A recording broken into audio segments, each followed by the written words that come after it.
Hello, hello. I'm going to let you all get situated, get comfortable. It is just 1 o'clock now, so we'll get started in just a few moments. But I see that some of you are still working your audio and your visuals, so we'll give you a moment to go ahead and do that. Let me just very quickly, for the few of you who are here on time, thank you so much for being here. My name is Kendra Mrozek, and I work with the Encore Boston Network. And we are going to be talking about self-employment today, having a webinar on the do's and don'ts of self-employment. If you want to, I'm going to make sure everyone is muted for the beginning just to help with background noise, and our speakers will be unmuting themselves.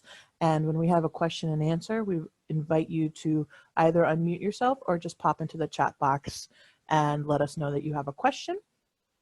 Let me see. I would like to go through a little bit of a Zoom 101 with you, just so that you are comfortable with it. Down at the bottom of your screen, we have Amy's screen being shared with us right now, but at the bottom of your Zoom controls, you will see a microphone mute and unmute button. That will be handy for you.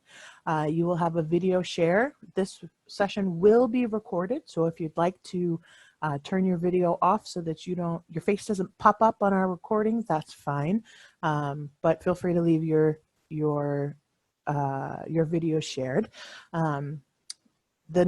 Another button over it will be your chat function. You'll have time to go in and pop in and answer some questions. I think, hopefully, yes, in the chat box, I'm hoping that you would be able to introduce yourself. Tell us a little bit about who you are. On the slide right now, you see the questions are, where are you from? Are you right now self-employed?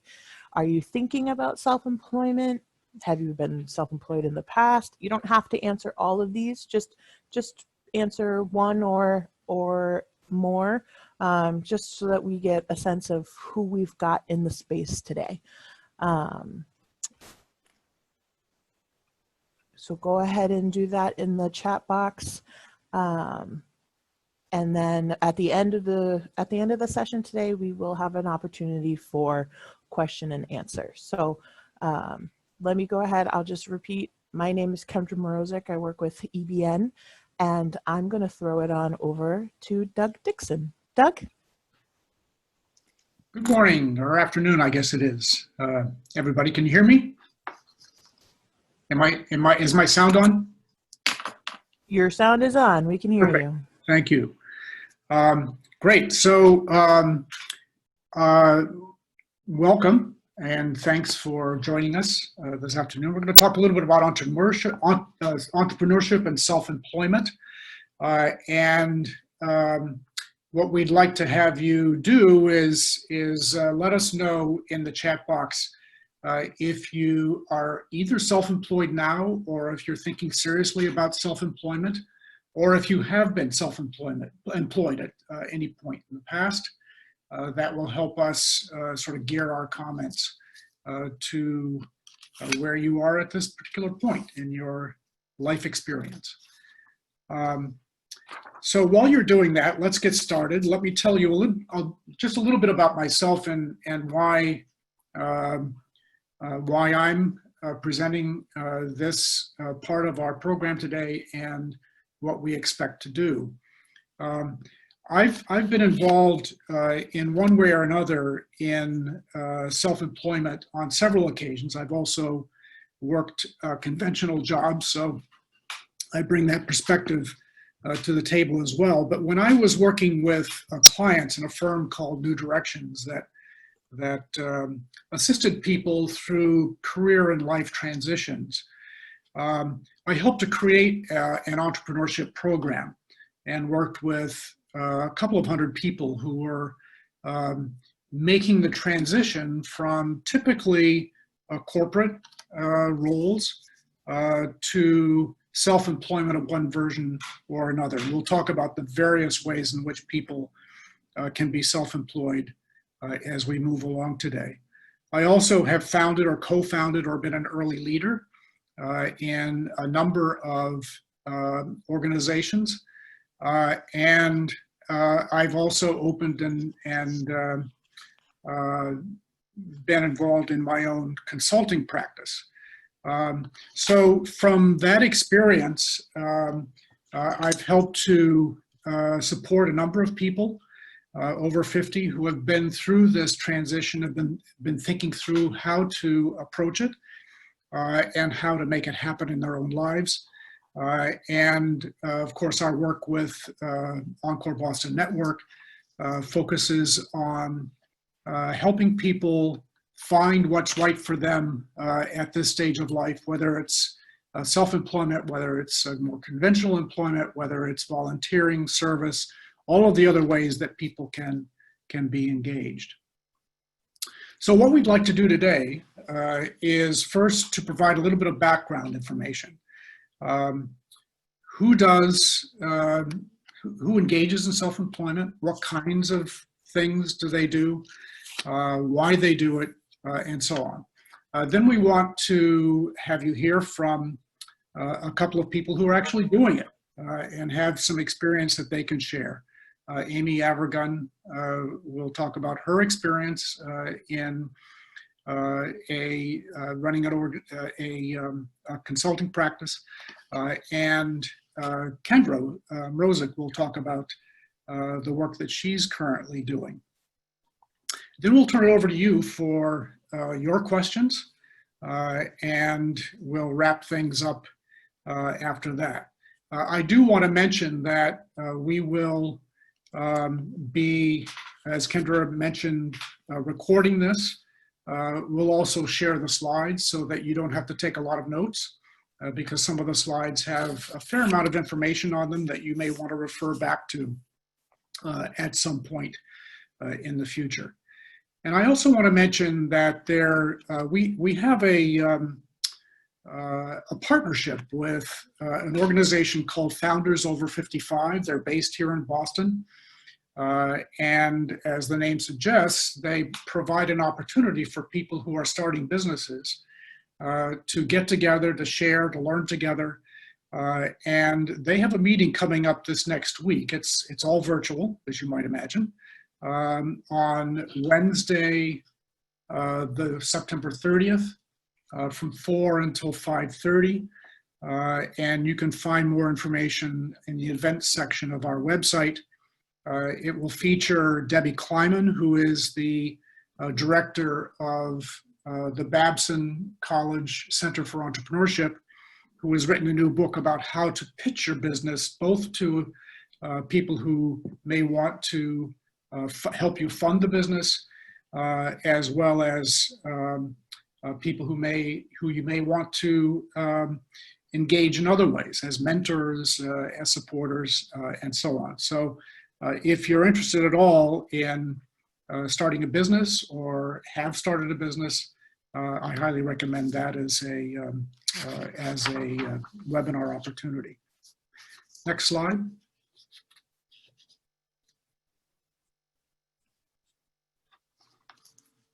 Oh, that's you, Amy. I know. I'm so mesmerized by you, Doug, that I just lost it.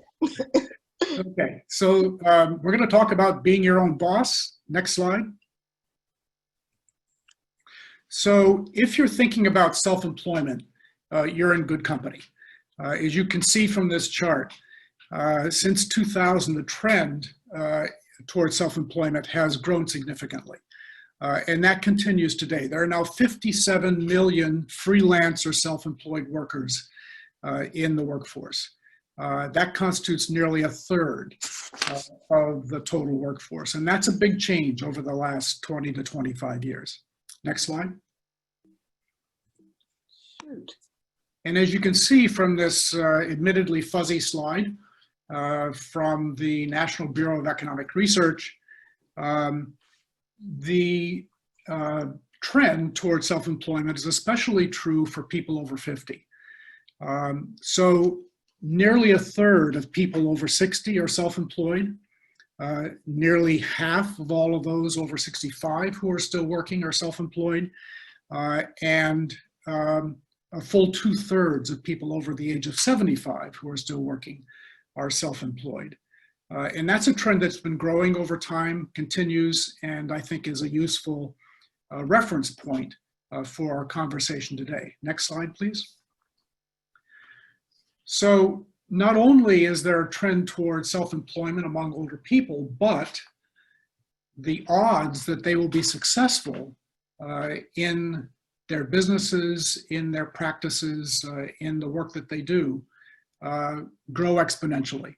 So you can see from this research that's been done at MIT using US Census Bureau data that people over 50 have twice the odds of success in whatever their chosen field is than people at age 30. You know, we usually tend to think of, and this is based on, you know, the stars like Steve Jobs and you know, and others, that young people, you know, starting software companies in a garage is the model and the norm. And the truth is that not only are more people over 50 engaged in starting businesses and in self-employment than younger people, but they're much more successful at it. And at age 60, the odds actually go up to 3 times that of younger people. So here's the question. Why should that be the case? Why do you think that older people have a head start on younger people when it comes to success in self-employment?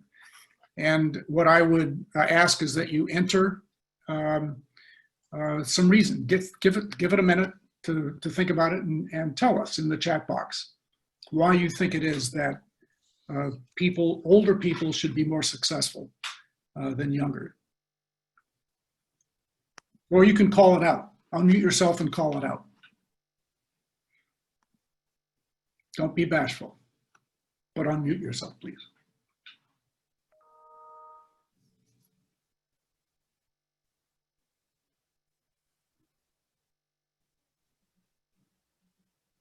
Any? Okay, more devoted to their work?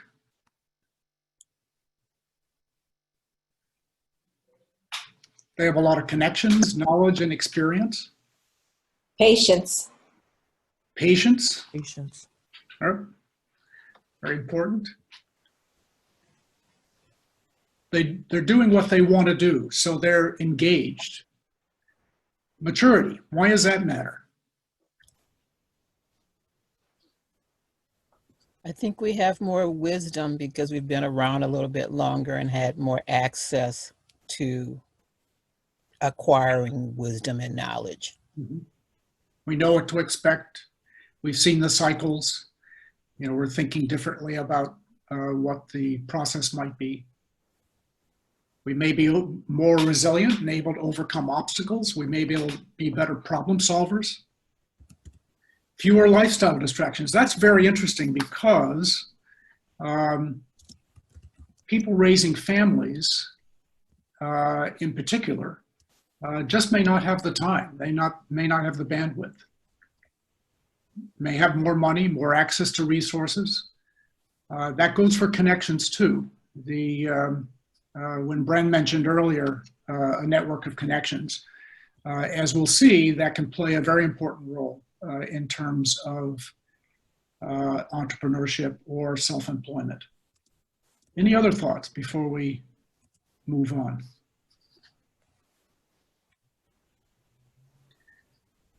I think all of these older people have more knowledge, yes, and they have specific skills that can be translated to forms of self-employment. And of course, wisdom is something that goes without saying can make a difference. Great, that's a very helpful list, and let's keep those in mind as we run through some of the next slides. Next slide, Amy.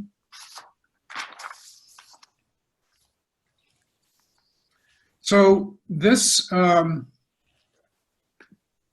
this slide, I think, from the National Bureau of Economic, or this quote from the National Bureau of Economic Research, I think sums up to a large extent who is involved. Business owners who may have employees. We're talking about independent contractors. We're talking about sole proprietors, day laborers. We're talking about online workers. We're talking about a whole range of people who are engaged in either full-time work, part-time work, casual work, or intermittent work. So I think the message here is that there's a broad range of ways that people can be engaged in self-employment. We're going to talk about what some of those are. Next slide. Oh, no, it's hang on. There you go. Okay, so you'll see that there are two broad categories of self-employed people. One is independent contractors, and we're going to talk about the ways in which people can become independent contractors in a moment. And then small business owners. And the distinction is fundamentally that independent contractors, as the name suggests, are typically solo practitioners. They're typically people who are working on their own. Small business owners typically are working with others. So they are the employee, the employer, they become the employer, and they may have one or more people on their team. The independent contractor role is, as you can see, the numbers are higher. But also, as you can see from, and this mirrors the earlier slide, the older people get, the greater the chance that they'll be involved in some sort of self-employed work. Why might that be the case? You can just call it out. Why should the share of older workers who are self-employed rise with age? Any thoughts?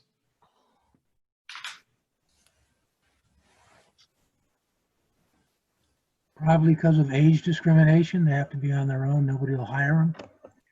Absolutely. I know a business coach, a small business coach who works with a lot of older people. And his motto is, they may not hire you, but they'll buy from you. So there's an opportunity for people who feel left out otherwise to engage in this way. They create their own opportunities as opposed to waiting for someone else to open the door for them. Other thoughts? More flexibility if you own your own business. Absolutely. They're looking for ways to control their destiny, to control their schedule. They don't want to have to show up at 9 a.m. or mind somebody else's rules. Of course, if you're a contractor or a business owner, you have clients and you have to abide by the client's rules, but you have greater flexibility, greater control over what you do and when you do it. Any other thoughts?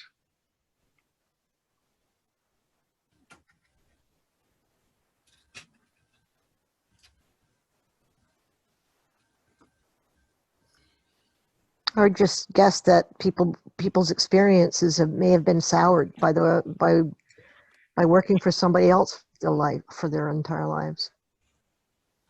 There are a lot of people who say exactly that, that they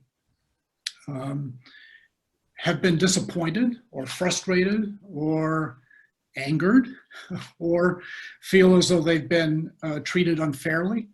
And this is a way for them to avoid being put in that situation again. So it's exerting control over their destiny and being able to avoid the hurts or the challenges or the issues of the past. So there are lots of ways to think about this, and we'll talk about more. But let's move on at this point to the next slide. Okay, so who are independent contractors? Well, they fall into, for this purpose of the discussion, I've broken them down into 4 categories. People who work on projects, people who work on ideas, people who work on the basis of time, and people who focus on tasks. So briefly, the way to distinguish these is that people who are focused on projects tend to work for a single client over a period of time. And you can think about this in the context of a project manager or an IT professional or someone who goes to work for an organization as a kind of a subcontractor and provides a service that that company needs over some extended period. It could be months, it could be a year. But what's typical of these engagements is that they are all in for that period of time. So they typically don't have more than one client at a time. That's not true of freelance. Freelance persons typically have more than one client at a time. That means they have to market themselves and find work in more than one place. And it also means that they typically are juggling their schedule to some extent. We'll hear more about that when we hear from Amy and from Kendra later on. Consulting is really marketing your skills to people who are looking for the benefit of your experience. You know, what are the ideas that you can bring to them that they don't otherwise have access to on their own teams? And this is typically for short engagements. It can have something to do with strategy, program development. It can have to do with innovation. And these people basically market the benefits of their specific experience to companies that, or for organizations that are looking for that at a particular point in time for a particular purpose. And of course, the task-oriented self-employment we know, vaguely as the gig economy, based on shared platforms, drivers, host, room, people providing rooms and that sort of thing. But that actually only constitutes maybe 1 or 2% of independent contractors. Informal arrangements are far in excess beyond what we think of as the Uber drivers, the VRBO hosts, and so on. So there are a lot of opportunities to be involved in that way, and it gives people, again, a lot of flexibility. Next slide. So what motivates people over 50 to strike out on their own? Well, it's different for everybody, but this is a list that I've put together based on a fair amount of research that's been done. And what's really fascinating about this list, to me, is that when asked this question, most people who are self-employed do not put earning money in the first position. They all want to earn money, obviously, because that's why they're selling their services. But they also do it because they have skills that they want to use. They want to stay connected. They want, as we've talked about earlier, they want to have control over their schedules. They want flexibility. They want to get out from under somebody else telling them what to do all the time. They want to make their own decisions and so on. And what's remarkable in my experience is how many people, and this is true, again, borne out by the research, almost 50% of people who retire come back to employment of one form or another. And the reason is they get bored. They want to stay active. They want to do something, and they want to make a difference. They want their lives to count. So all of these are important to one degree or another. You can think for yourself about which order you might want to put these in as you contemplate whether self-employment is a good fit for you. Next slide. So this is a list of ways in which, not an exhaustive list, but at least one that suggests a range of possibilities for self-employment. And I want to call out a couple of these. We don't have time to cover them all, but you'll have access to this list, and you can dig in more deeply if that's helpful. But the things I want to distinguish between are services to businesses and services to individuals. There's a lot of business-to-business support among self-employed people. And that's in part because businesses are inclined to bring people in who have specific skills to offer, but on a temporary or part-time or intermittent basis. And the reason for that is that it's cheaper for them in the long. They believe, they see it as being cheaper and in their interests to hire people for specific purposes for specific periods of time. And you can see things like accounting, graphic design, web development. These are all things that are fairly typically provided, although many others. Some legal services are provided this way, and particularly for small businesses that have intermittent needs or are not in a position to afford a full-time employee. Personal services, we can all think of ways in which we engage workers to do repairs, to do landscaping, to do all kinds of things. And there is many ways to provide personal services as there are people who need support and help and assistance or advice or whatever it is in one form or another. In terms of business startups, I want to call out a couple of things. First of all, the first one, where you're in business to serve customers in a storefront, is obviously the most expensive way to go about this. There's usually a fair amount of upfront cost, including a lease if you have a storefront. But there are so many businesses now that don't require that. And even some who thought they did have learned through the pandemic that they can actually function pretty well on a virtual basis. So the average cost of starting a business is about $5,000. It can go way up beyond that, particularly if you have a lot of specialized equipment and so on that's required. But most people who are self-employed, particularly independent contractors, have virtually no startup costs.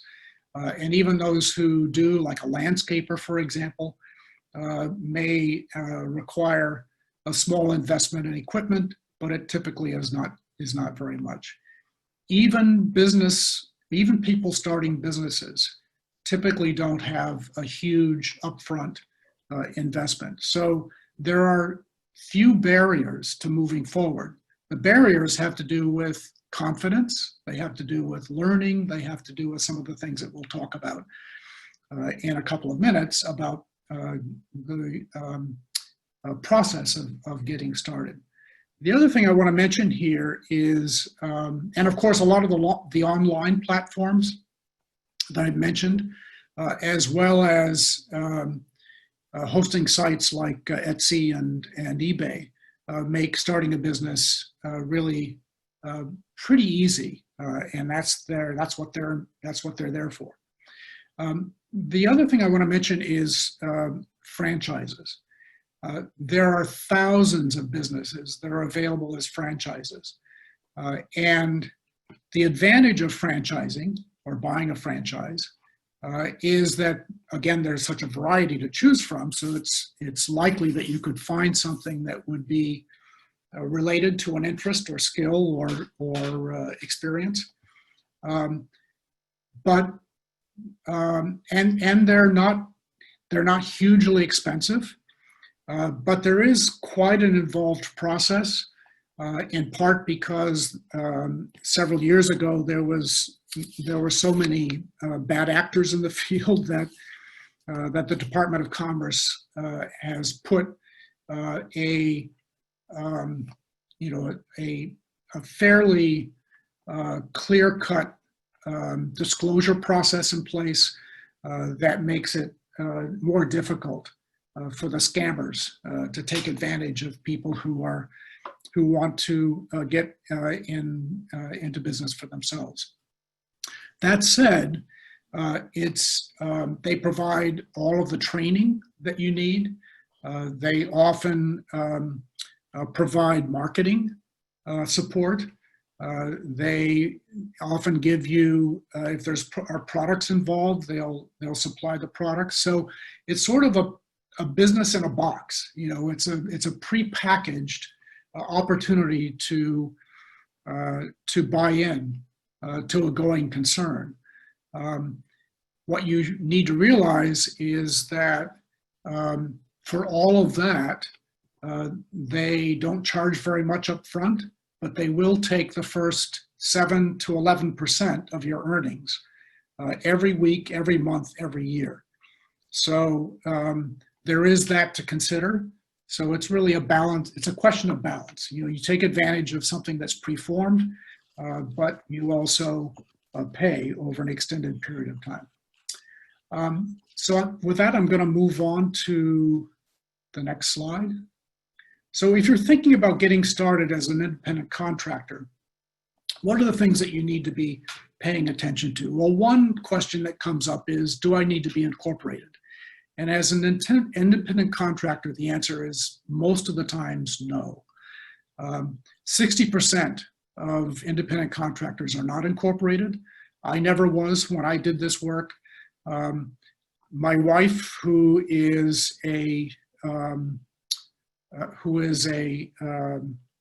business coach, an executive coach, has not, except for one client, needed to be incorporated. And that one client asked that she create what's called an LLC, which is easy to do, but that was just because of a single client who, for some reason, I know what it was, they just want to be able to know that if there's ever a dispute, that they understand what the terms of reconciling that dispute will be, and the laws and precedents around incorporated entities make that easier.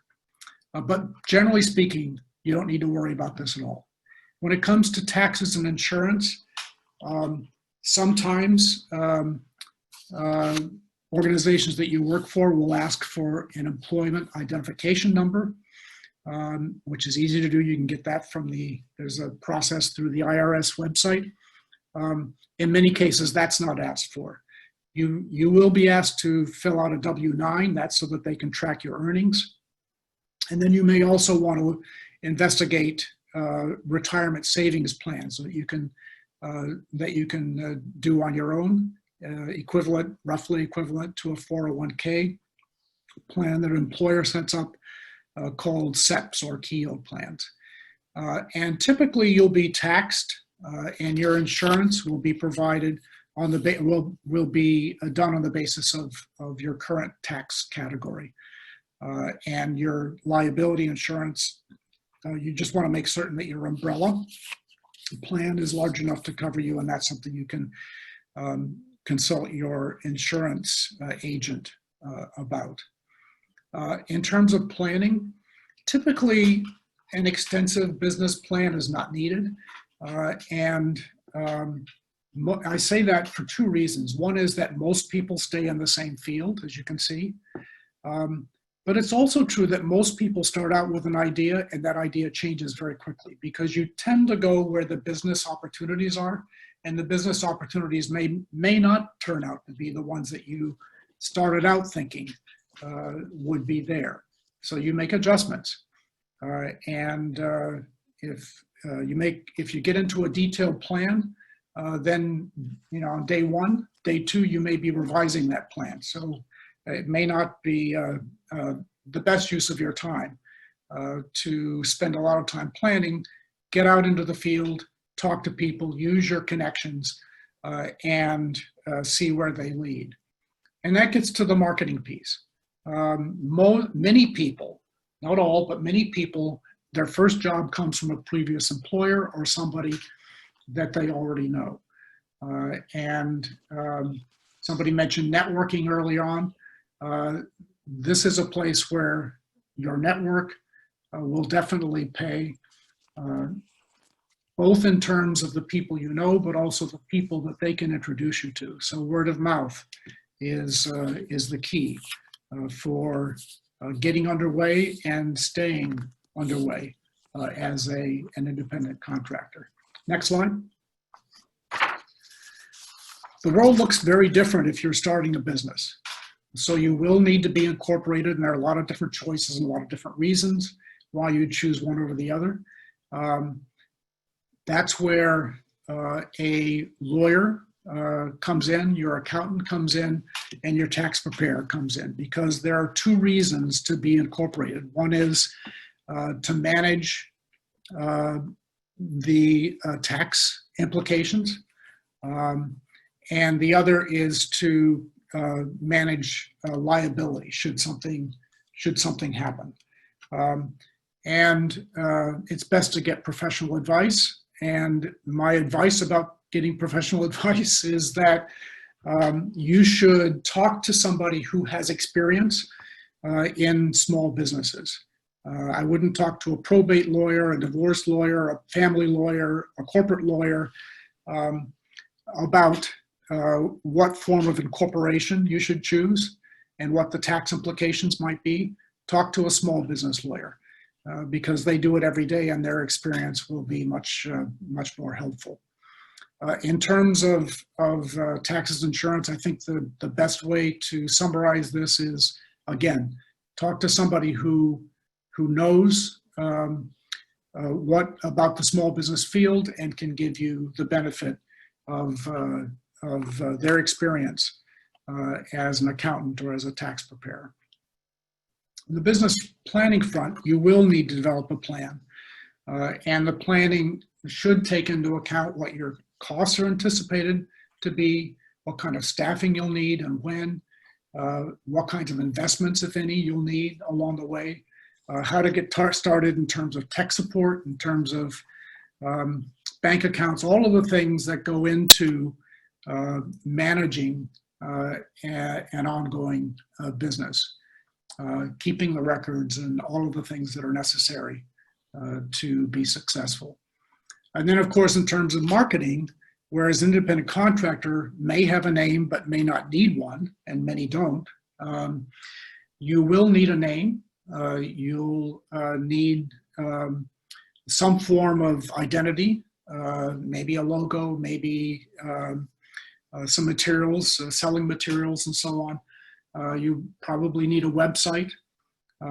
And so all of those things may not need to be done day one, but they need to be done fairly early, and you need to be thinking about how they fit into the overall plan.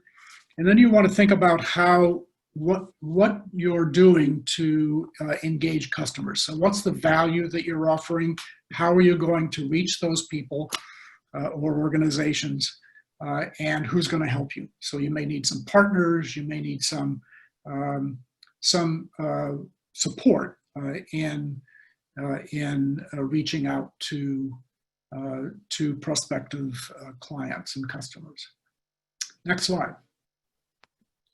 So I'm going to stop talking for a minute and invite Amy Avergun, who has 20 years of experience running her own instructional design and facilitation business, and Kendra Mrozek, who is just getting underway as an online business manager, to talk about their experiences. Amy, do you want to go first? Sure. Okay. Hi, everybody. Thanks, Doug. I'm happy to share my story and experience. I fit into the category of independent contractor, kind of a bunch of those that Doug identified, sort of contracting and project work, and also sort of consulting. And I started doing this in July 2001. And basically what I do is I design training materials for corporations. And I had been working for a company I loved for 11 years. And then the company was sold and merged. So not an unusual story. And my long-term boss, who I really liked, got laid off. She had a big salary, and of course they were looking for a way to cut costs. So then her replacement came in, and he let me know that they were, guess what, looking to lay off some other people who had relatively high salaries. So I said, yeah, I'd be interested in doing that because I knew they were giving some good packages. He made it happen, and the next thing I knew, I was laid off with a pretty nice package. I also was very lucky in that my old boss had already lined up a contract job for us. So this is the scenario that Doug gave, where you end up doing work. In this case, I wasn't doing it for my recent old employer, but I actually was doing it with somebody from my old company, and we were doing it for a previous employer. So the first thing I did when I became independent was to contact my accountant. And I highly recommend doing that. Sharon, my accountant, told me how to set up things because she knew what she was going to need from me at the end of the year because she deals with a lot of small businesses. She even helped me set up QuickBooks, which for me, I can't stress enough how helpful QuickBooks has been. It avoids kind of a whole end of the year scramble. Twice a month when I get my bank statement and when I get my credit card stuff, I spend like 10 minutes putting the stuff into QuickBooks. And then voila, at the end of the year, I have everything that I need. And I'll just tell you that my accountant loves me. She always tells me that she loves me. So, okay, so now I'm all set up. I have this contract, so now think about this date, July 2001. I was actually getting kind of a nice hourly rate, all set. And then September 11th occurred. And on September 12th, guess what? We no longer had a contract. So, since I had my package, I wasn't completely panicked because the truth is that being panicked and being an independent contractor is not a good combination. If you're a panic type, then independent work probably isn't for you. You need the stability of, working for someone else. But I'm a pragmatist, and I just sort of decided to let life take its course. I saw quickly that nobody I knew was getting contract work, so I didn't beat myself up about it.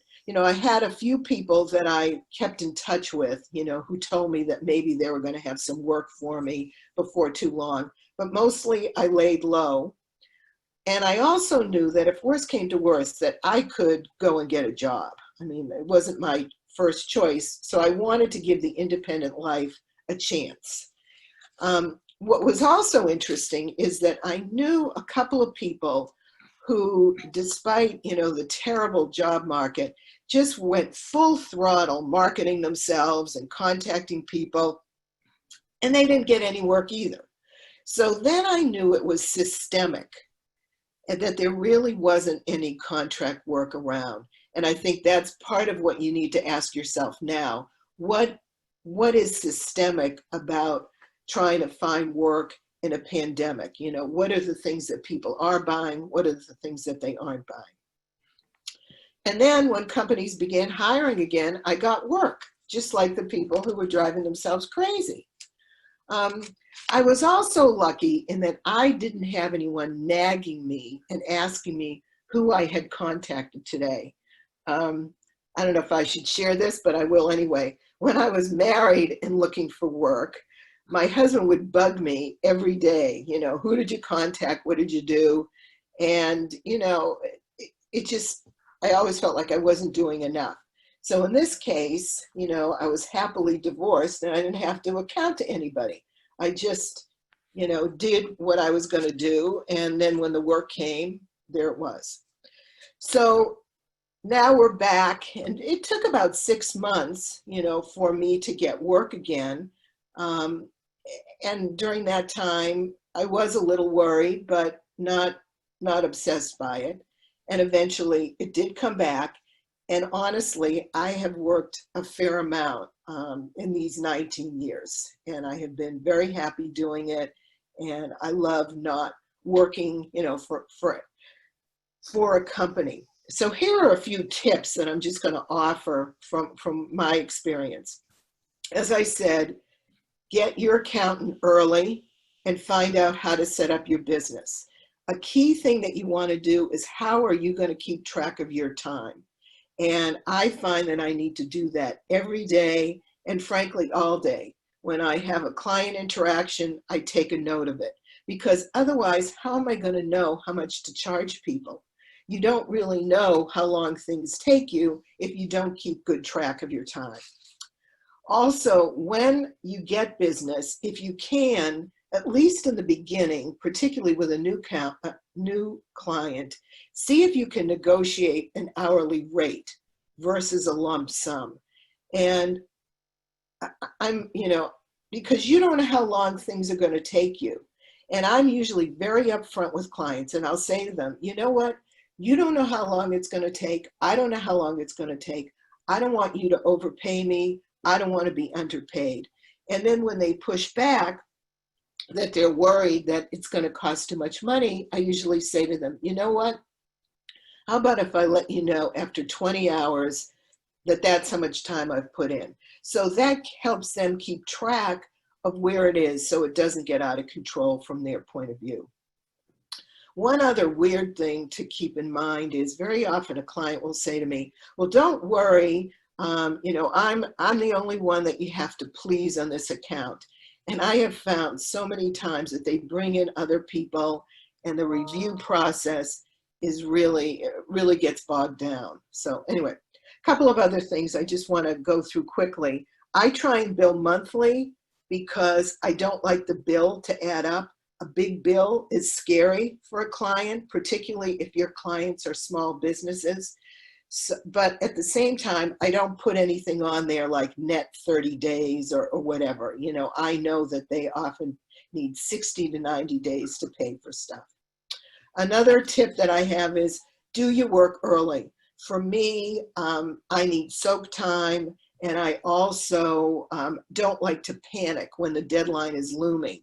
So in order to avoid my own brain freeze, I basically try and get things done early, and I send them in early. And in most cases, clients really appreciate it.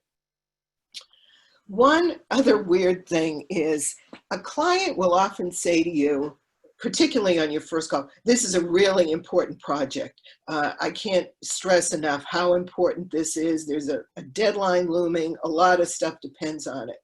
And so then, you get right on it, and you send them a question, or you send them something, and you don't hear back from them.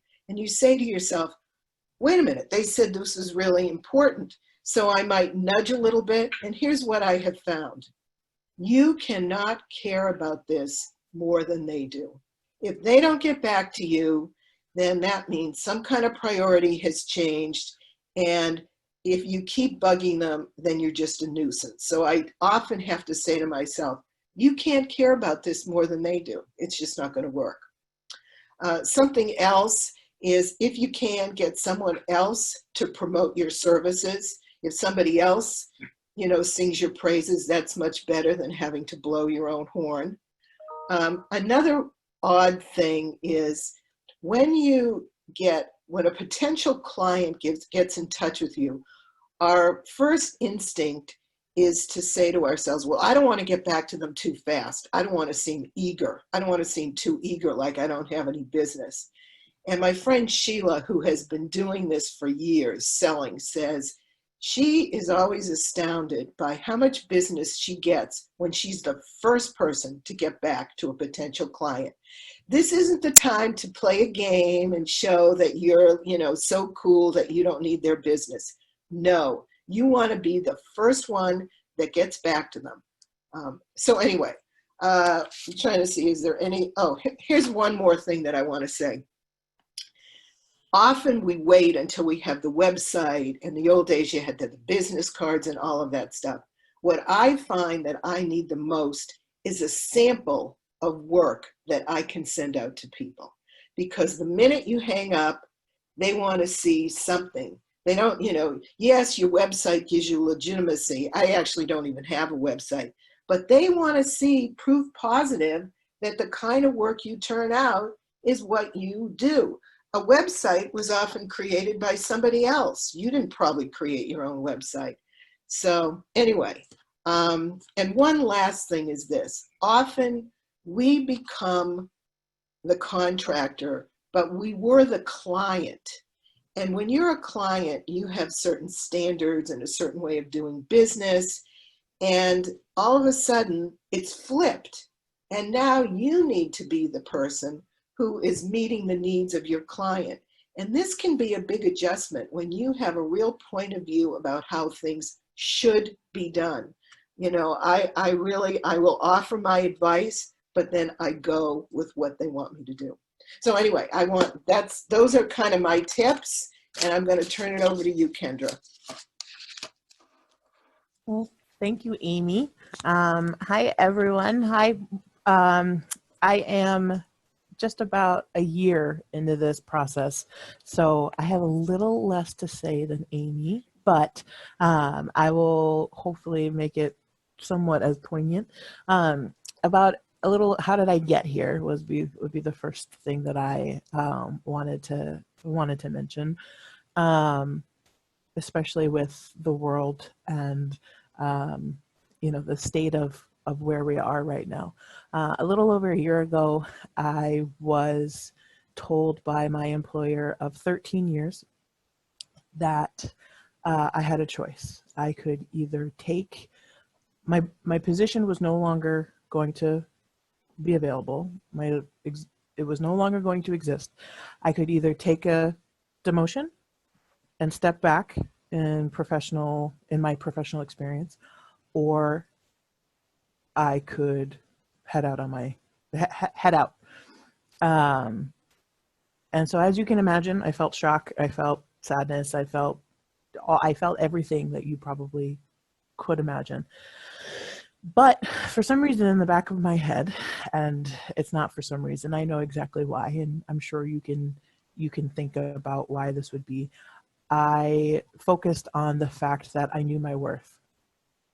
And I knew that I had worked too hard to get to where I was, and I had too much to offer to take a step back as a middle professional, to take a step back in my career. So I am not over the age of 55 quite yet, but as a mid-30-year-old, I decided that I needed to say no to the demotion and say yes to my worth.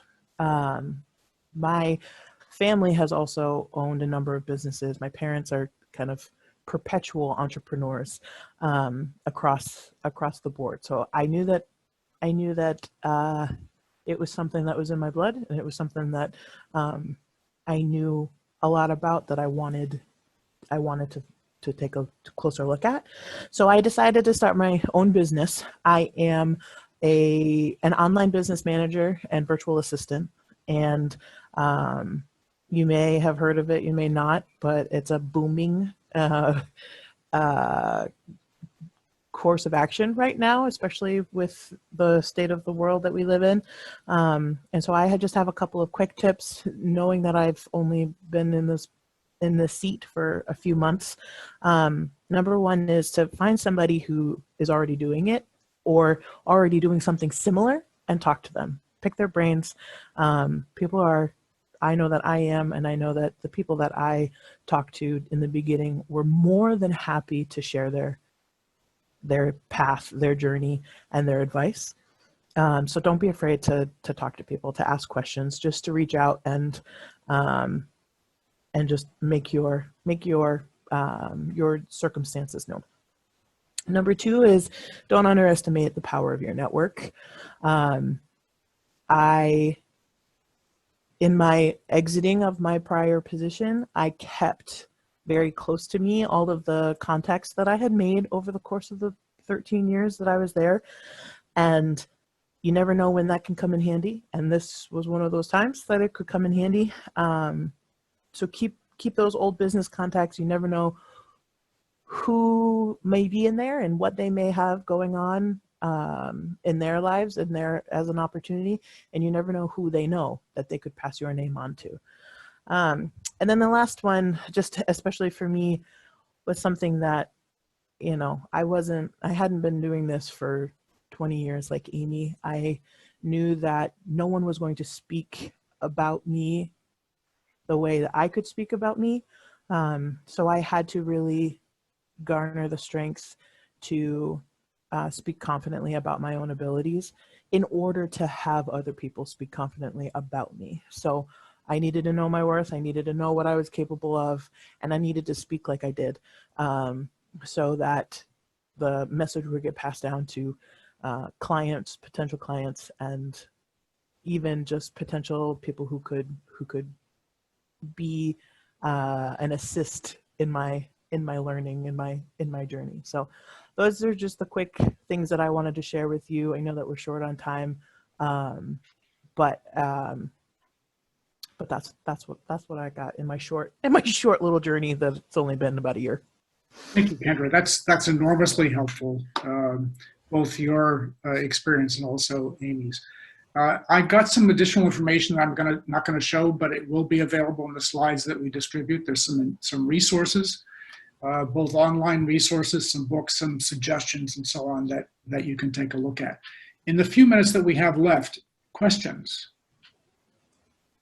And please remember to unmute yourself, or you can enter the questions in the chat.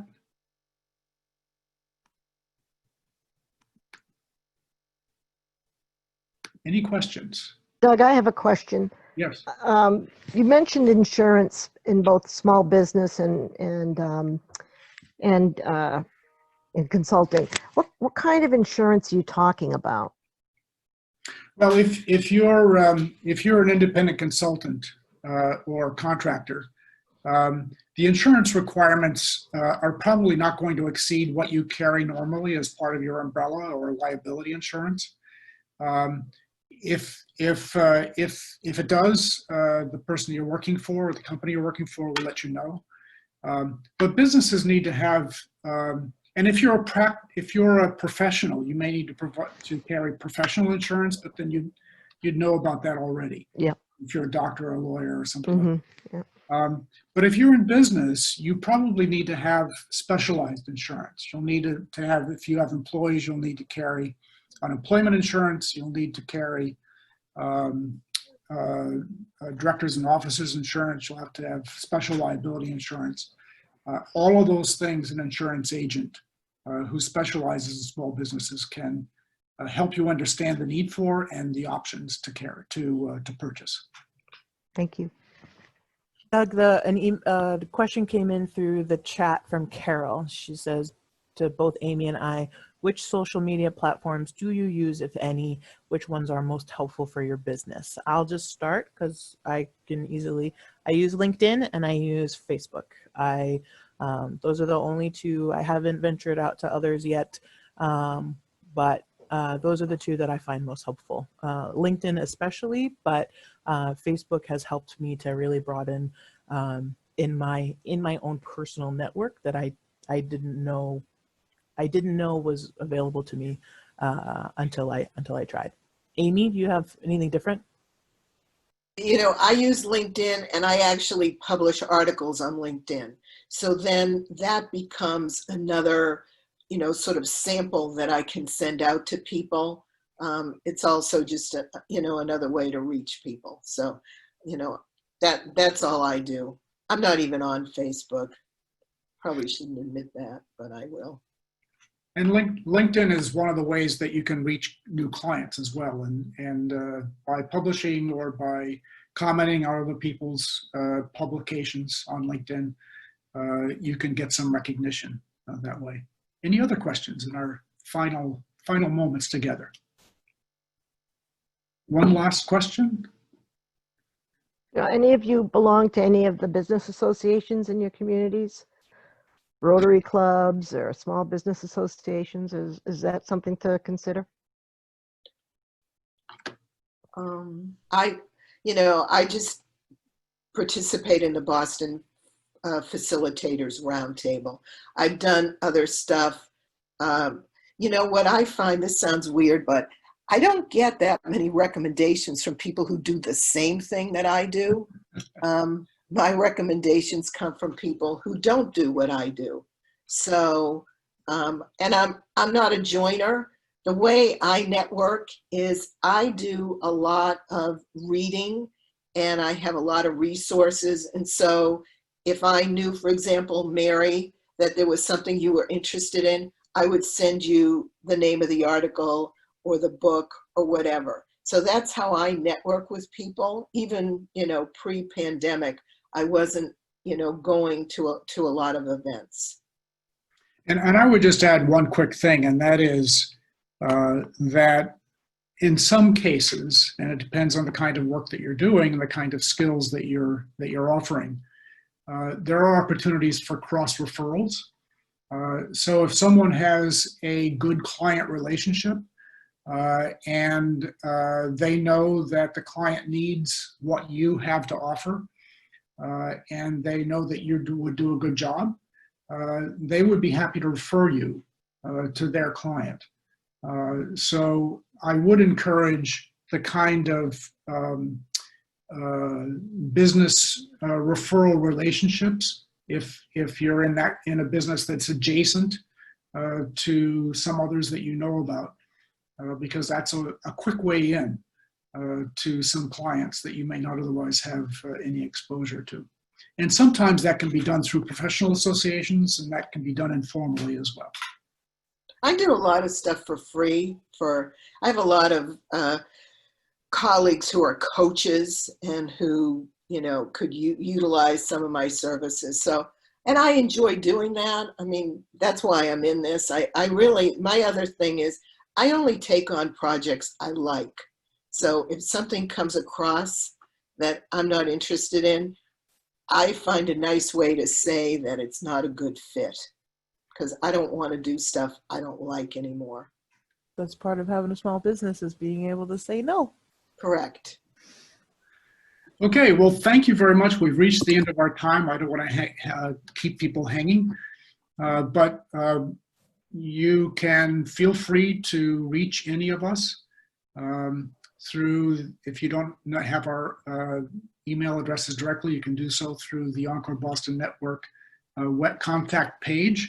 And we'd be happy to answer questions. And we will be sending out in a day or two, probably tomorrow or early next week, we'll be sending out links to the